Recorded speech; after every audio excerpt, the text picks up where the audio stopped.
Okay, good morning, OLLI at Berkeley. Happy Friday. Welcome to our Friday Speaker Series event. We're really happy to have Zach Norris as our speaker today. Today's event is part of our America's Unfinished Work focus in our speaker series. And that focuses on presentations by influential speakers engaged in the examination and eradication of systemic racism to create a more humane, just, and equal society.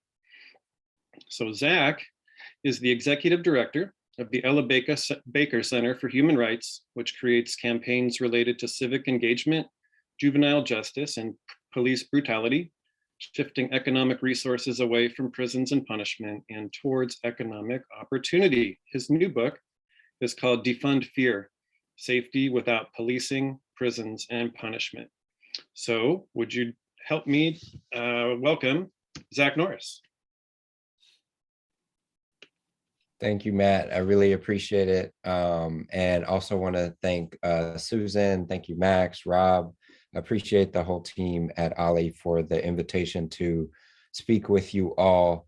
It's really an honor to be a part of this series. My name is Zach Norris. I'm the outgoing executive director of the Ella Baker Center for Human Rights. We recently announced that our new executive director, Marlene Sanchez, will be starting. My last day will be February 25th. And so this is a really, powerful opportunity for me also as the executive director to be able to speak with you all.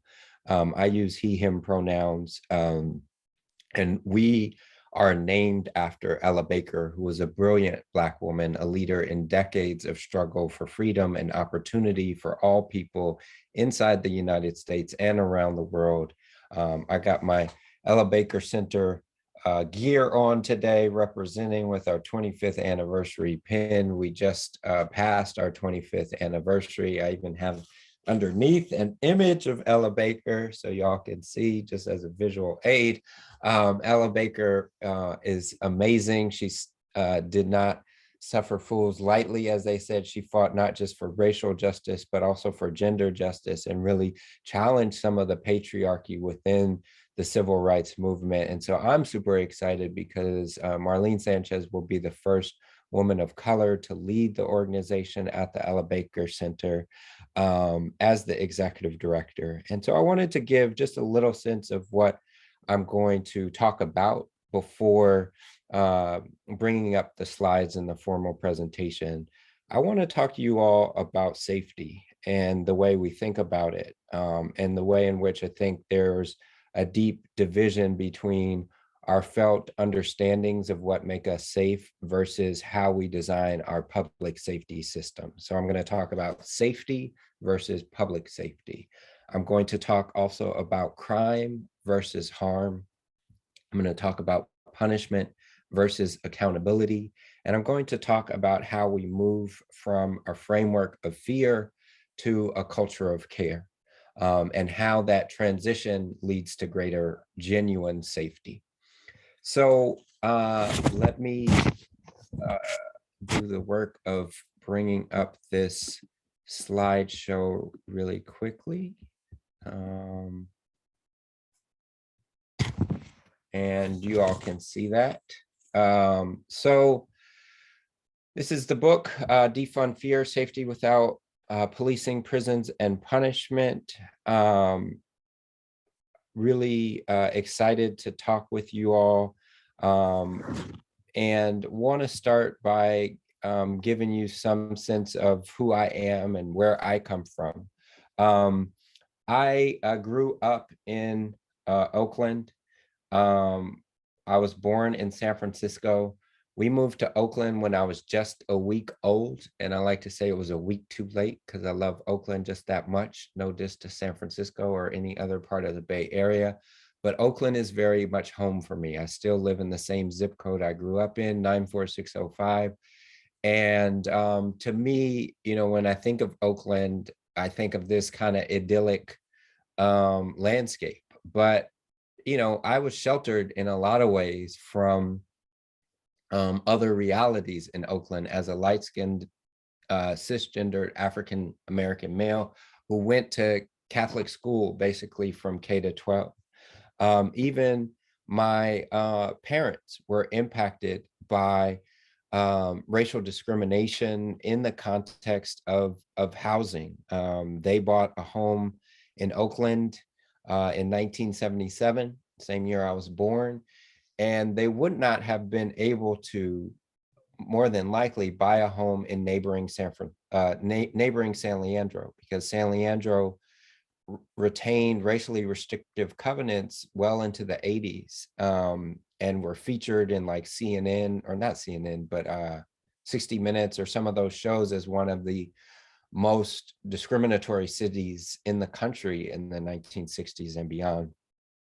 And so this reality of redlining, this reality of discrimination that has been embedded into our housing has also been embedded into other structures that unfortunately are durable. And so this map is a map with that same map, but also with foreclosures laid on top of that same red line map. And you'll see that the same communities that were redlined in decades past were also disproportionately impacted by foreclosures and the housing crisis. And that 2008 crisis led to the largest loss of Black wealth in the history of the country, as I understand it. And so my own family was impacted. Thankfully, I was able to fight and save a home that my father and I had bought.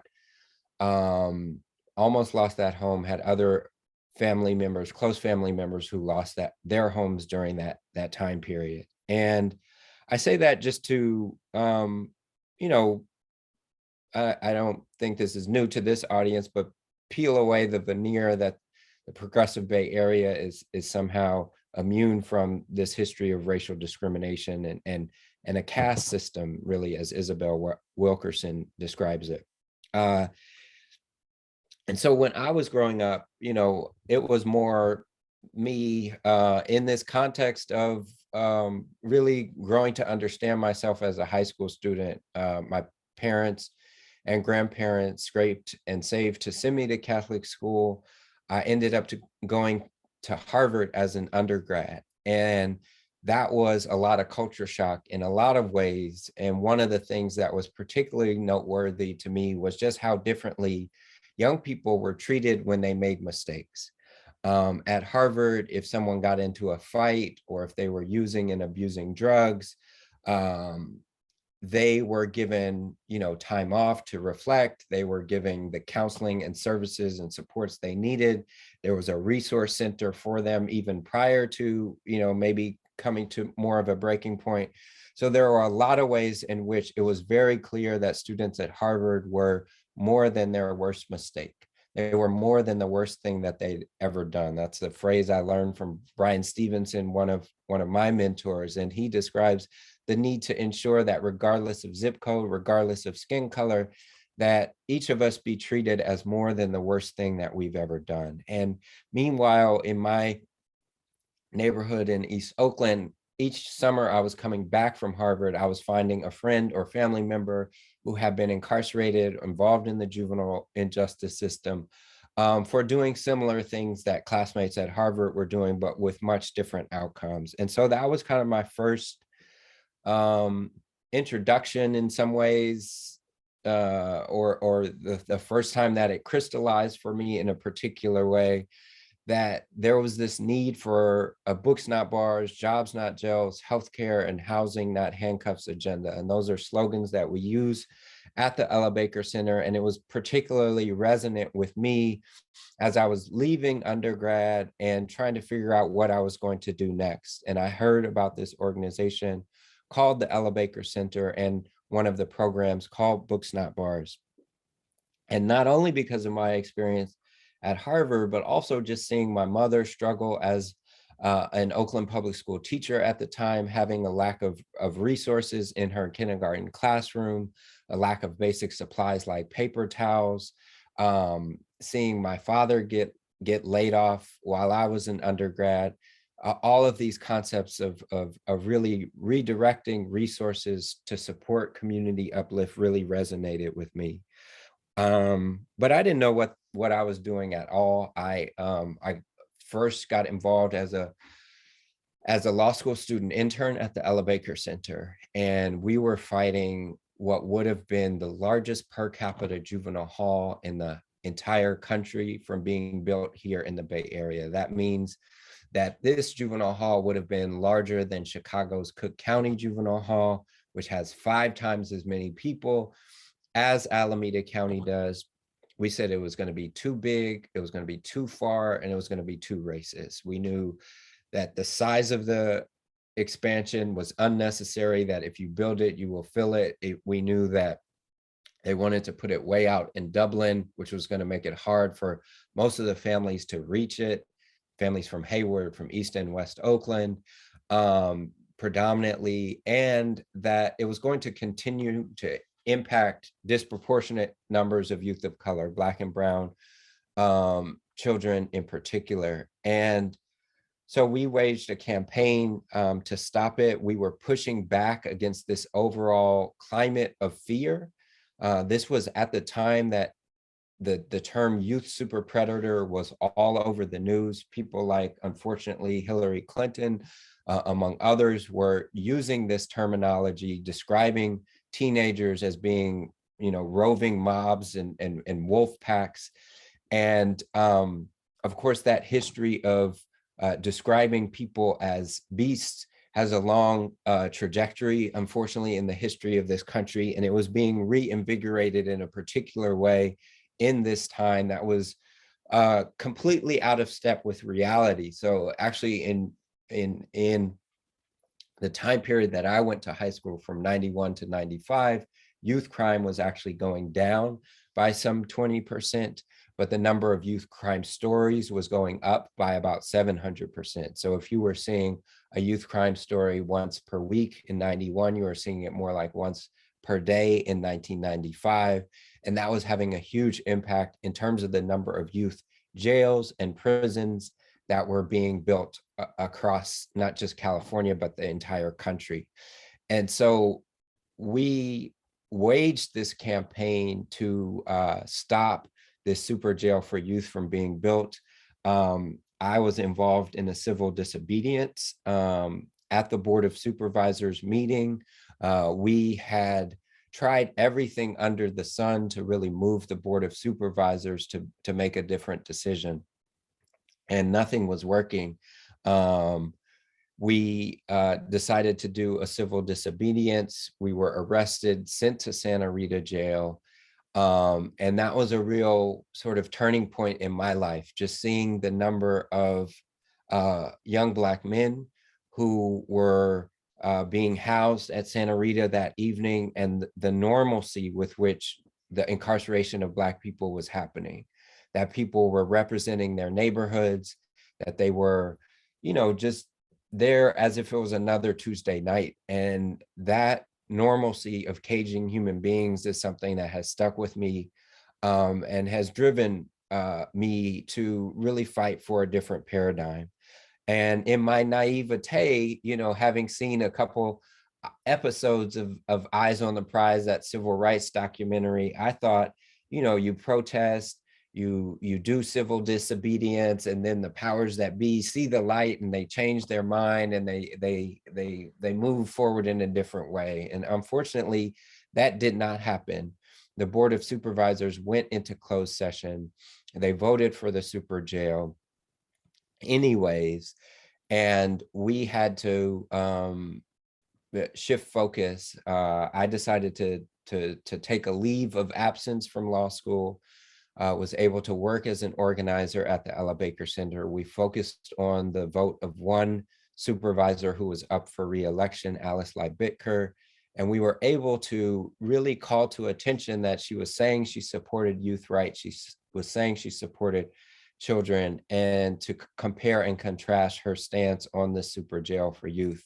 She ended up changing her vote, which was the swing vote, and we got them to drastically downsize the size of the expansion to build the Juvenile Justice Center in San Leandro. We were less successful in addressing racial disparities to be to be clear. So we won on the too big and too far. We did not win on the too racist. And we kept seeing the same dynamics playing out at the state level.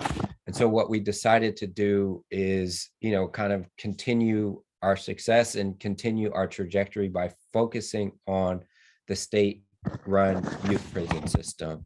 And we developed this analysis and understanding that we have to move from a past that has relied on the enslavement of Black folks, the theft of land and labor, and that continue trajectory in the present in terms of our system of mass incarceration, to imagine a different future where everyone can be a part of it and build a strong, healthy, and safe community together. And, before I talk a little bit more about our youth prison campaign, I want to just name some very stark statistics that we have 4% of the world's population and a quarter of the world's prisoners, people incarcerated. We have 4% of the world's population and also produce about 25% of the world's carbon emissions. And unfortunately, as you all know, that has been replicated in some ways in terms of having nearly 20% or nearly 25%, I think, of the world's COVID deaths. And there's this way in which our lack of care, compassion, empathy for people in the context of the prison system really shows up more broadly. And when we don't take care of people and the planet, it shouldn't be surprising then that we haven't developed the public health infrastructure to actually support each other and to build a kind of safe community. And so I'll come back to this Who Pays report, but this is a picture of the inside of a cell in the California Youth Authority youth prison system. This is not dissimilar from the kind of cell that that Darrell Feaster and Dion Whitfield would have found themselves in. Darrell was a young man who was raised by his parents, Gloria and Alan. And like many teenagers, Darrell had his rebelliousness, and he sometimes wouldn't show up for school. His parents worked, multiple jobs. And he first got involved in the juvenile justice system because of truancy. There was a conversation with his father and I imagine a probation officer. And as a result of, continued truancy, he ended up getting sent to a group home in Southern California, where he and a friend stole a car to try to get back up to Stockton, California, where he was from. And he was arrested and sent to the California Youth Authority youth prison system. And he spent the greater part of 18 months on solitary confinement before he and his cellmate Dion Whitfield were found dead in their cell. Alan still doesn't believe that they committed suicide. It's not clear, but that was the listed cause of death. Regardless of how they died, I believe it is the fault of the California Youth Authority youth prison system that they die. Another turning point for me in life was hearing Alan Feaster when he said, I may have lost my son to the California Youth Authority youth prison system, but I am adopting all of the children inside of this youth prison system, and we are going to fight to close these youth prisons down. And when we started that campaign around the turn of this century, it was in the context of this youth super predator mythology. It was in the context where there was the residue of the sort of welfare queen mythology. And so youth of color and their families were seen as the problem. Young people, youth of color, Black and brown youth were seen as being incorrigible, seen as being incapable of rehabilitation. And their families were seen as being responsible and not showing up.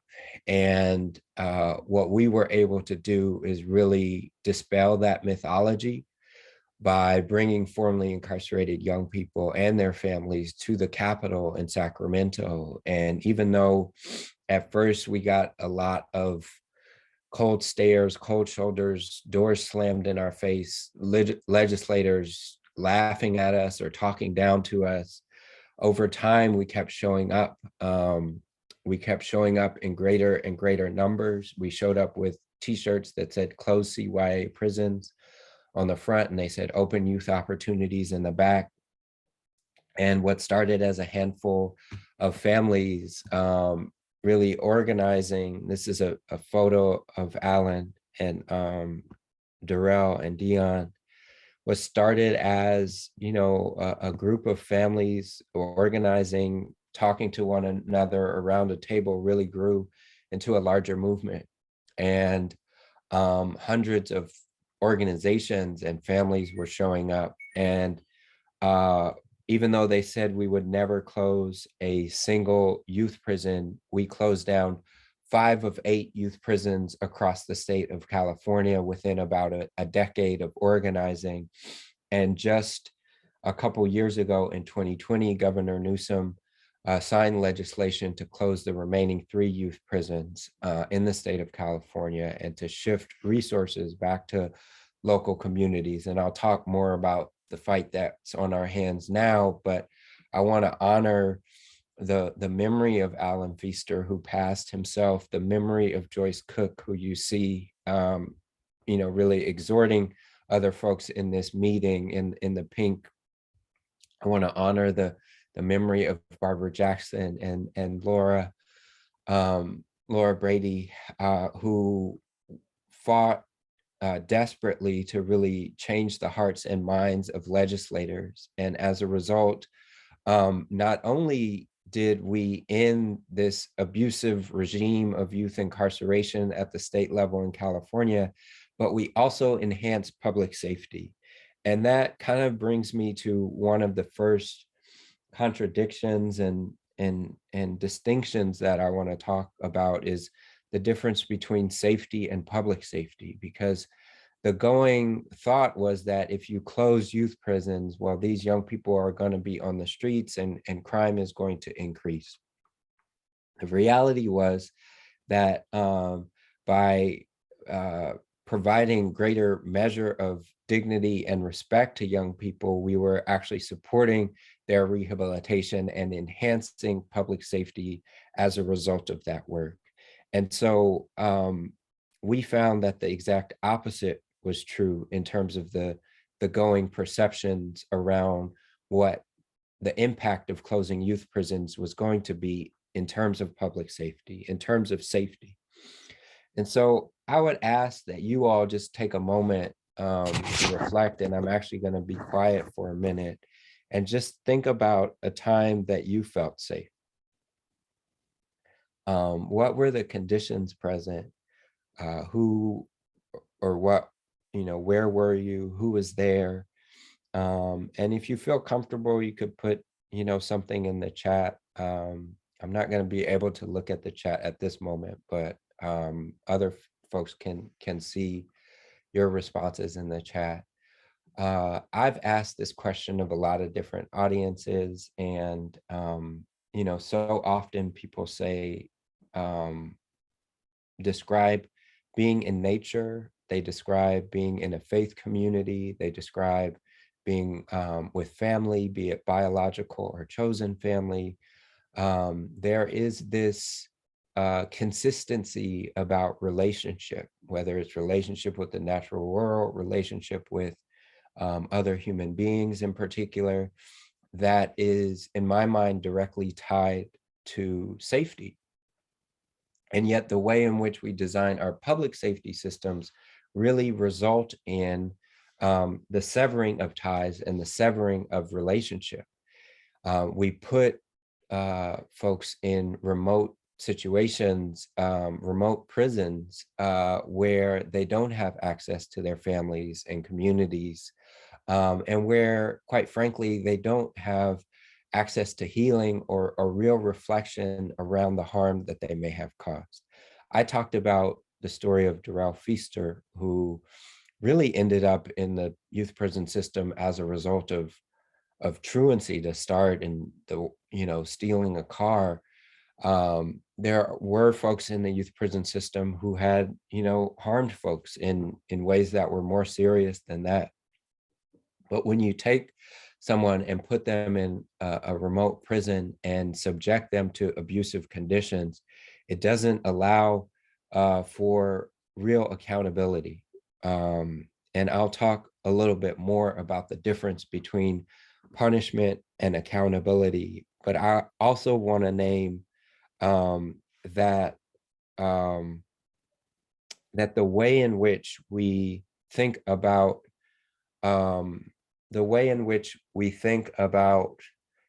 safety is divorced from an understanding of the difference between crime and harm. And we were at a moment, we were prior to the pandemic. Unfortunately, crime rates have started to come back up in the context of a global pandemic. But prior to the pandemic, we were at a place where crime rates were actually at historic lows, but our anxieties as a country were still at historic highs. Our democracy was in free fall. Climate change was still very much present. Inequality was at levels and is still at levels not seen in 100+ years. And so people were feeling all kinds of harms. People were experiencing all kinds of anxiety. And because of those larger harms. And what the architects of anxiety do, Susan mentioned the Bush years, certainly our former President Trump was a master at stoking our anxiety and fears. I call them the architects of anxiety. They tend to focus on crime in the streets rather than crime in the suites of power, crime on the corners rather than crime in the corner offices. And they do so in a way that is fundamentally racialized and racist, and in ways that I think are fundamentally abusive. Because what abusers do is they, while they are contributing to harms to the folks they abuse, they tell people, don't confide in or trust your mother, don't trust your friend, don't tell them, don't talk to them. They really sever ties in relationships. And that's the same thing that President Trump was doing at a national level, is saying, don't trust your neighbor at the border, don't trust your neighbor in distant lands, don't trust your neighbor around the block, even as he was allowing ongoing harms, whether it be climate change, inequality, or at the end of his tenure, COVID-19. And so we have an opportunity to see past this ruse. We have an opportunity to not fall for these tactics. And I believe that COVID-19 has really exposed our interdependence and the need for us to come together to actually expose the architects of anxiety. And those folks, by the way, aren't just Republicans. There are many Democrats who talk the talk but don't really walk the walk. We have a super majority in California of Democrats, and yet they were unable to pass universal health care despite its overwhelming support by people across party lines. And so that is something that I think we need to understand. And so what I want to talk about is the way in which these architects of anxiety in creating this us versus them dynamic, that dynamic is really reflected in our criminal court system. So when someone has caused harm, they are sat literally on the other side of the courtroom from the person they've harmed. The people that sort of support each side sit behind each side. And it's a really divisive dynamic. And what it does is really contributes to that severing of relationship, that severing of ties, and contributes to this false us versus them dynamic. It also fails to realize, and this is part of the distinction between crime versus harm. When we think about crime, we tend to think about the sort of other bad guy, even though most harms are done by people that we know, and in particular, women, children, women of color have been subject to a criminal court system that gives them the least protection and is still discriminatory towards them. And so not just in the context of sort of public health issues like drug use and abuse, mental health, school discipline, but also in the context of violence, we have an opportunity to move to a different paradigm in terms of how we think about safety and how we get there.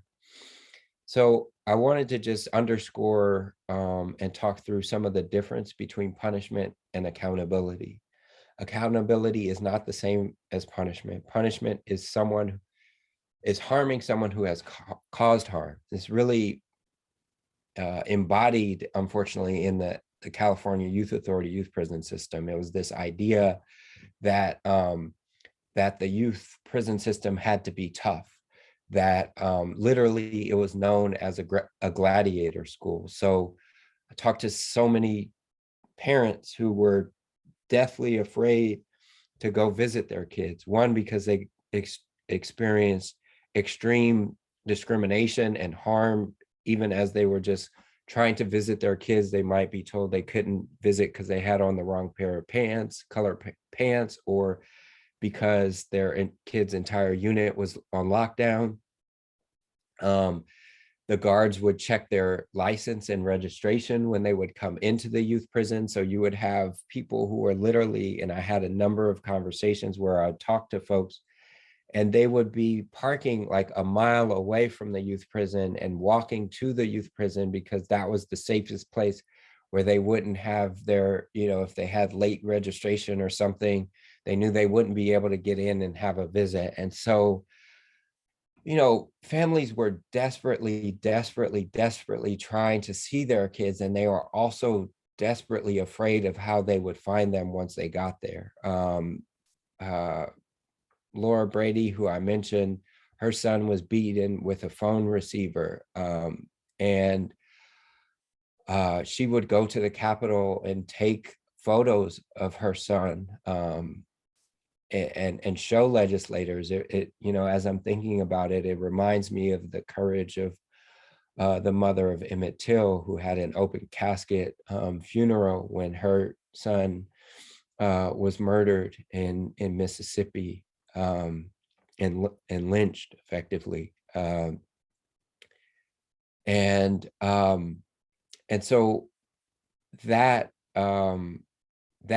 system was really embodying this dynamic of a so-called tough on crime approach. And what they were really doing was effectively tracking young people into adult prisons, because when you design a system in that way, it was effectively preparing young people for adult prisons. And 3 out of 4 young people who went through the California Youth Authority youth prison system would be back in trouble with the law within a year as a result of these conditions, and the state was paying some, $150,000 per year per young person on this system.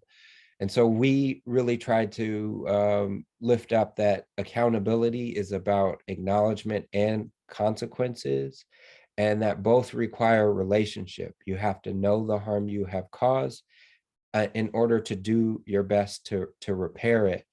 And so the model of restorative justice is a different model where the person who's caused harm and the person who's been harmed are sat in a circle, and they're surrounded by the people that support them, not in a sort of us versus them side dynamic, but really in a dynamic where everyone in that room is asked to think about, what could I have done to prevent this harm from happening? And the person who's caused harm clearly has to grapple with that question directly as well. And then the whole group comes up with an accountability plan to determine, how are we going to make this right to the extent possible. And restorative justice works. It works for the person who has caused harm. People are much less likely to recidivate or get back in trouble with the law when they've gone through a restorative justice process. It works for victims of harm. Victims report much higher satisfaction rates with restorative justice processes than the criminal court process, because they can see, feel, taste, touch the accountability that's happening, and they're surrounded by people who are contributing to that plan. Lastly, it really works for the community, because through this process, people are really developing their kind of accountability muscle, is how I would describe it. To think about, how are we showing up? Are we showing up in a way that allows, continued deprivation, that allows continued inequality, which we know contributes to a lot of economic crimes? Or are we, showing up in ways that actually build stronger communities?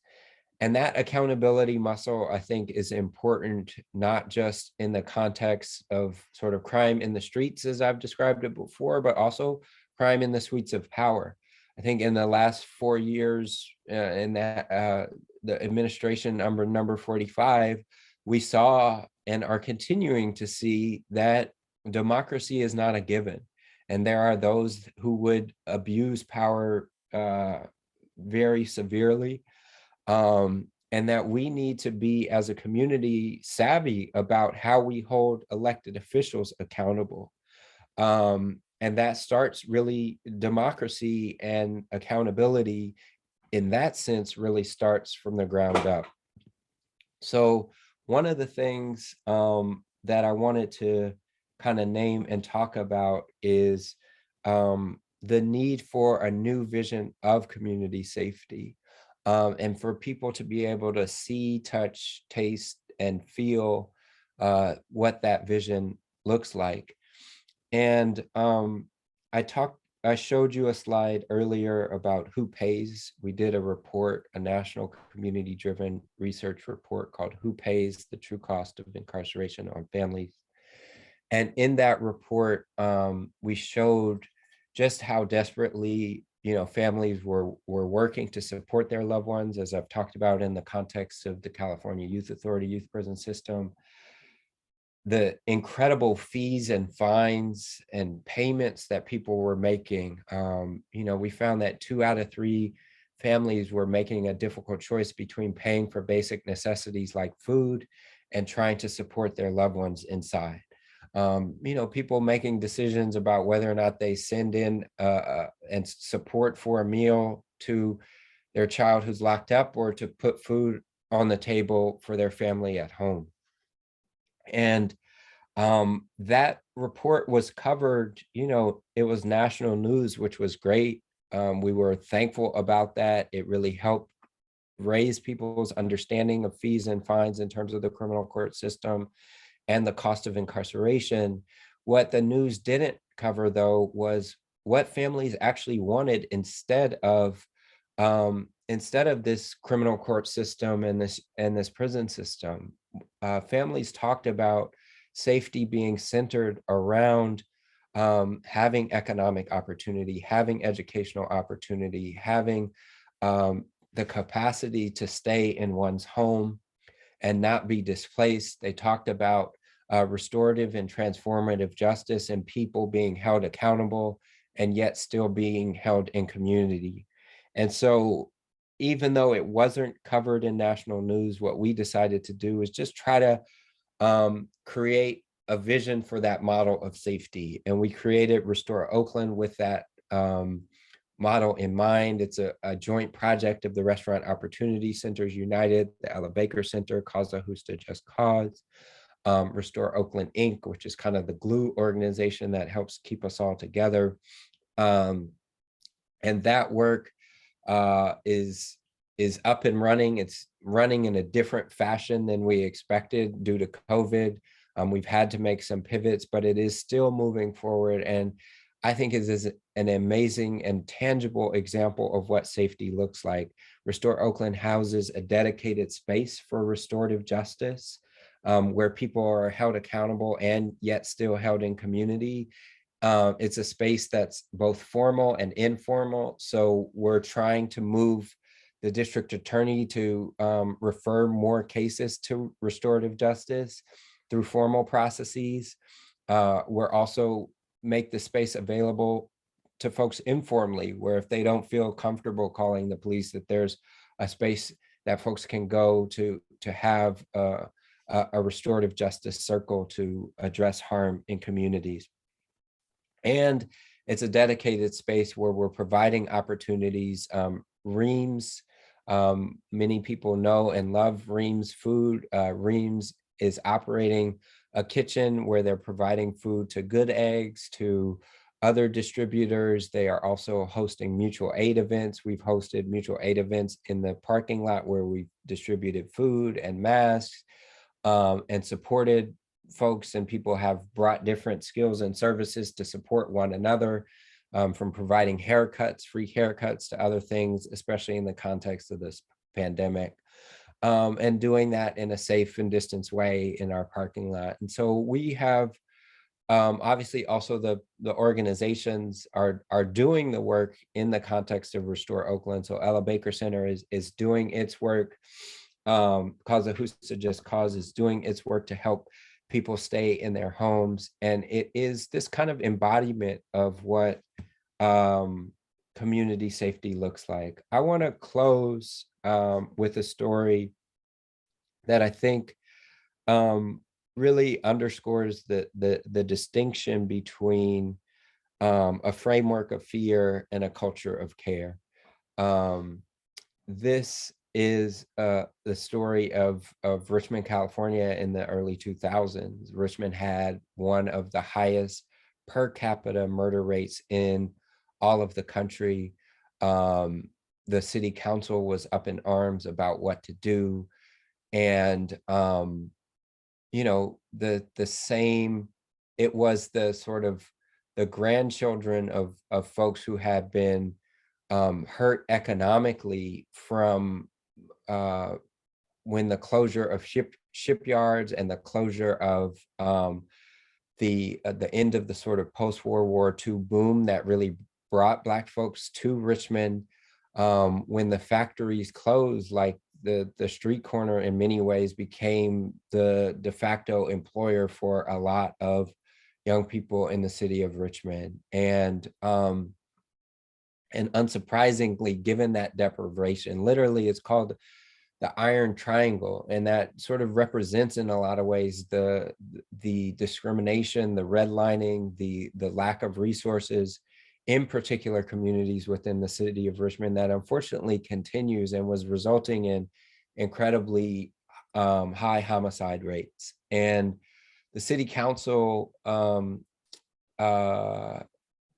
a meeting, and at that meeting, Devon Bogan brought an idea, which was to create a mentorship program, much like a mentorship program he had done in Oakland, for the it was believed that there was about 30, mostly younger adults that were responsible for a lot of the shootings in the city of Richmond.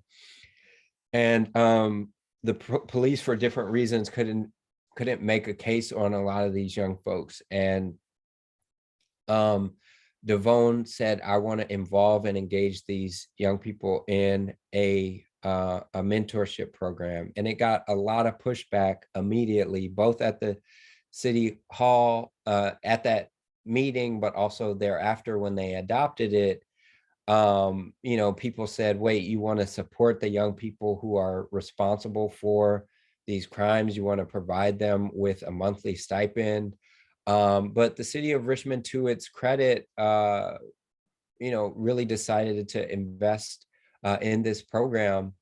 And what Defund did was really emblematic of this shift. When he gathered these young men in one of the nicest rooms in all of the city, overlooking the Bay Area, he said to them, everybody has looked at you as the problem. I want to engage you as part of the solution. I want to hear about what's going on with you, and here are some of the resources that I'm going to offer.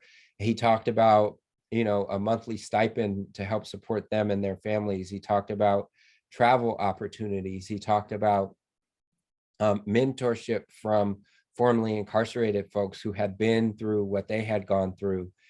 And all of that was instrumental. And he did something that I thought was interesting, which was, they would take trips within the state of California and got people kind of expanding their horizon, seeing beyond the confines of Richmond.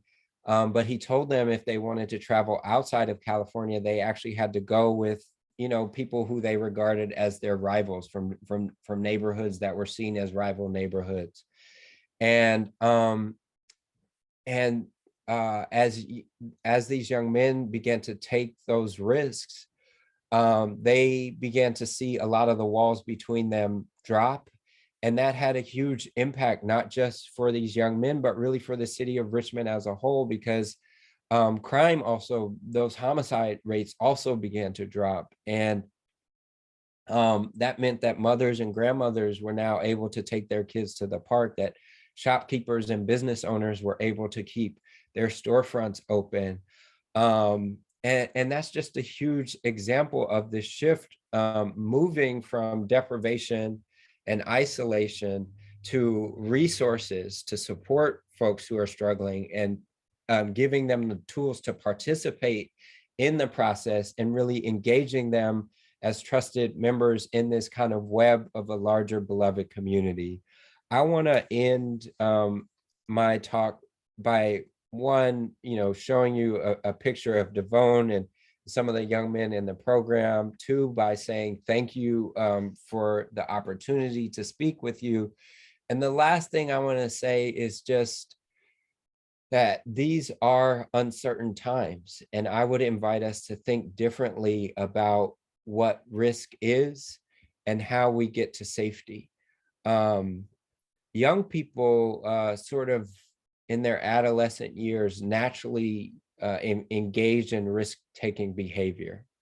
I think that's a normal part of the maturization of a young person. But typically in some communities that behavior is criminalized, and other communities that behavior is supported. And I, could have gone a different direction, but I was in Catholic school and went to a school that supported me. We did like a ropes course where we were doing, big giant trapeze and swinging from ropes, and we were on belay, and it was supported, but it was a way to support a natural kind of risk-taking behavior that adolescents have. I think it's not just a part of normal maturization, though. I think that there's a way in which adolescents are in some ways rebelling against an order of things that is fundamentally unsound and unsafe. I think about, staring out this window, and I remember the day, you all, I'm sure, remember that day too, when the whole sky was covered. and all you could see was yellow because there was smoke and there was fires across the Bay Area. And at that time, a lot of the fires were actually being contributed to or caused by our electrical system, the Pacific Gas and Electric. And the way in which the transmission of electricity has been found to be, pretty profoundly unsafe. And there's this way in which we think about risk as doing something new or different. But I would submit to you that our current status quo, with all of its inequality, with its lack of public health infrastructure, with its treatment of people as disposable, that system is fundamentally unsafe. And so our charge is actually to take risks in order to get to safety. And so that's going to require some courage. It's going to require looking to young people, and it's going to require remembering our spirit of risk taking, and not doing that in a uncalculated or unthinking way, but doing in a way that demonstrates our care and our concern for one another, even as we take risk in order to get to safety. So thank you. And I'll pass it to Matt, who I think is going to help me moderate some of the chat and questions. So please do put your questions in the chat. And Matt, if you want to, I know you've been kind of looking, if you want to share the first question. Sure, sure, yes. So if you OLLI members can put questions in the chat, I will feed them to Zach and he can answer them. Zach, I had a question for you first, if you don't mind. You gave us so much to think about. It was very inspiring, very thought-provoking, but there was a moment when you asked us to stop with all of that and to just think and to just reflect. You gave us a minute. I wonder if you could talk a little bit about why that reflection is important, or what role does that play? Oh, I love that question. Thank you, Matt. I think reflection is so important because it is what differentiates us in some ways as human beings. We have a prefrontal cortex, which allows us to make rational thoughts and decisions and to not operate out of fear. And so what architects of anxiety do is they really trigger our fears, right? They trigger our fears of harm, like, Susan was saying, with under the Bush administration, they ran those Willie Horton ads that really got people primed for fear. And they also, in the context of white supremacy, they trigger this loss of identity, unfortunately, right? I've described white supremacy sometimes as a new junk food. Like, we evolutionarily, we grew up in periods of deprivation over hundreds of thousands of years, and that's why our bodies respond so quickly to sugar, salt, and fat, right? Even though it's not good for us long term, right? But we instantly respond to those things. And I think that these architects of anxiety know how to push those buttons with people across the country who have fears associated with those harms, right? Climate change, inequality, people losing their jobs. These aren't things that just impact communities of color. They impact white folks, they impact all of us. But if you can, provide that sort of like, it's their fault, provide that quick stimulus, then it triggers these kind of really deeply ingrained, unfortunate racist tropes in our society that people respond to. And so the process of reflection is so important for all of us, because if I'm walking down the street, I'm primed just like any of you all are in terms of unconscious bias. The same, responding to folks in a hoodie or those kinds of things may cause reactions in me just like anyone else. But when we have time to reflect, we can do something different as we're walking through our neighborhoods. We can not just watch our neighbors, but we can see them and we can understand what they're going through and hopefully be able to be engaged with our neighbors in ways that helps to build that beloved community and support folks. And that first moment of reflection can really be the distinction between going down that road of fear and us having the mindset of actually building a culture of care and community. So thank you for that question. Thank you. Here's a question from Dana Bergen. How successful have the efforts been to get people referred to restorative justice processes from the criminal justice system? Where's this been happening? Yes, so it's been sporadically successful, unfortunately, at this moment. And I think it's been much more successful in other countries where they've adopted it in a more widespread fashion. But we do have examples across the country and even here in the Bay Area. I like to remind people, most people are not aware of this, but there are restorative justice programs happening in the context of the criminal court system, both in San Francisco and in Oakland. And the programs in San Francisco have shown even steeper declines in recidivism rates. And counterintuitively, they're actually taking more serious cases in terms of restorative justice in San Francisco than our district attorney here in Oakland.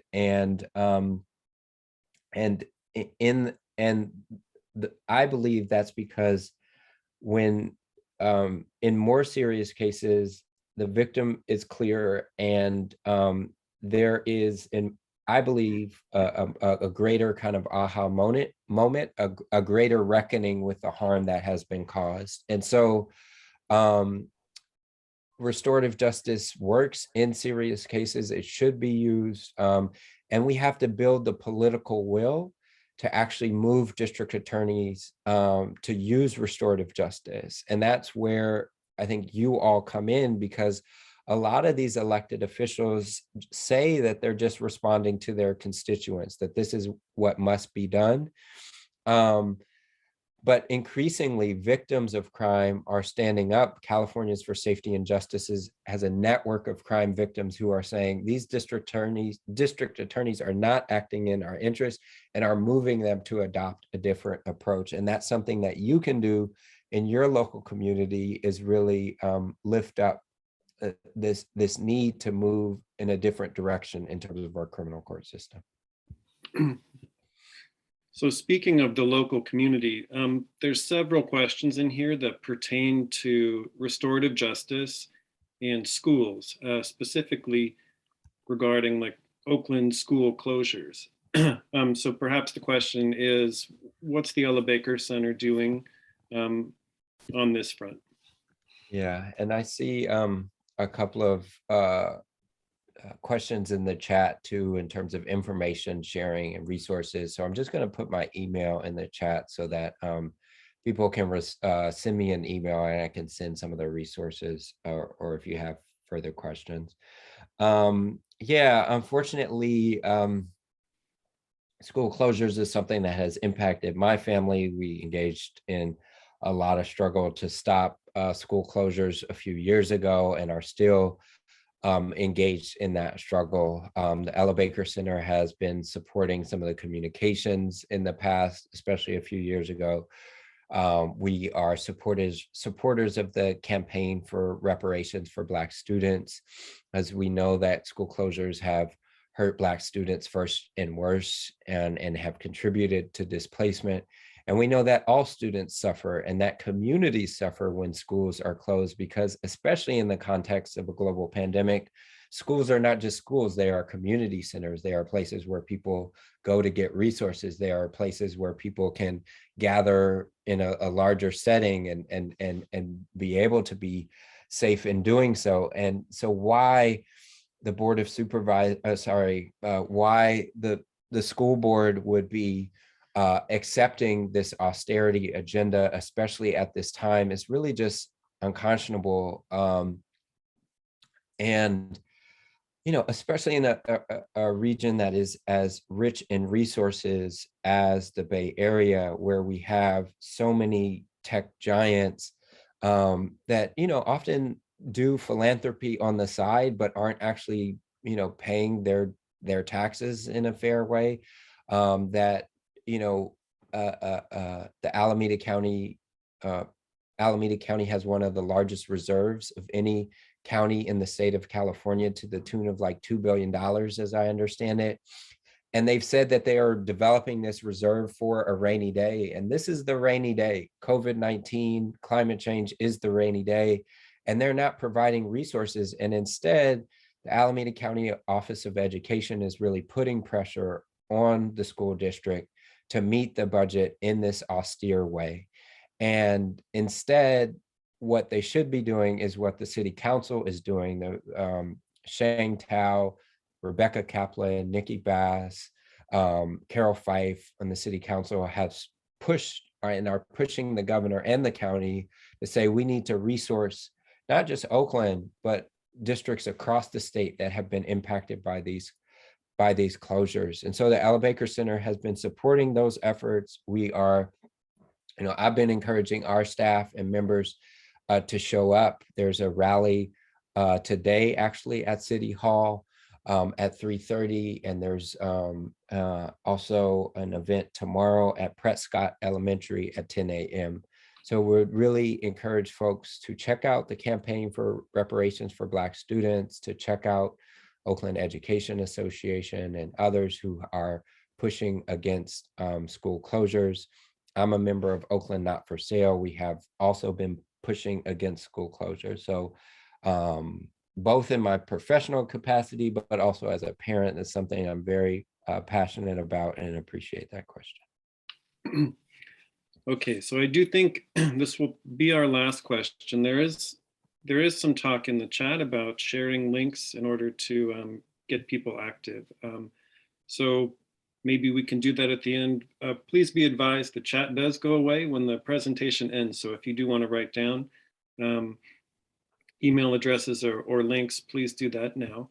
But the last question here, I think, is a great way for us to close. It's from Amy, and she asks, could you give us more examples of how we can take risks to get to safety? Oh, love that question. So one thing is every first Tuesday in August, we do something called Night Out for Safety and Liberation at the Ella Baker Center. It's an opportunity for neighbors to get to know one another. We do it in response to National Night Out that happens the same evening. And when George Zimmerman killed Trayvon Martin and was a so-called neighborhood watch captain, we really realized that there was a different vision of neighborhood safety that was necessary, not based on suspicion and fear. And so people can participate. You can go to nosl.us, and I'll put that in the chat. But also you can just talk with your city council members. You can be engaged in the neighborhood crime prevention councils and find out about them in Berkeley and Oakland and elsewhere, and speak up for a different paradigm in terms of how we achieve safety that really starts with a health-based approach. You can attend some of the rallies I mentioned in terms of supporting keeping schools open. You can also participate in our prison mail night. So monthly, we do a prison mail night where folks are in contact with currently incarcerated people. And it's just been tremendous. We've developed this rapport with folks across the state. 8,000 people we're in communication with. And a lot of our legislative ideas in terms of what we've been able to pass in Sacramento have come from folks who are currently incarcerated. And then as they've come home, we've begun to develop implementation guides to really shift the dynamic and to make sure that people can take advantage of those laws being passed. So it's really a virtuous cycle that you can contribute to, and you can go to ellabakercenter.us to get involved in some of that work. And I'll also put that in the chats. Just want to say thank you, Matt, and thank all of you for taking the time. Thank you, Zach. This has been wonderful. We can thank him virtually. And remember, his book is called Defund Fear if you want to read more. Have a great day, everybody. Thank you again, Thanks, y'all. Zach. This has been fantastic.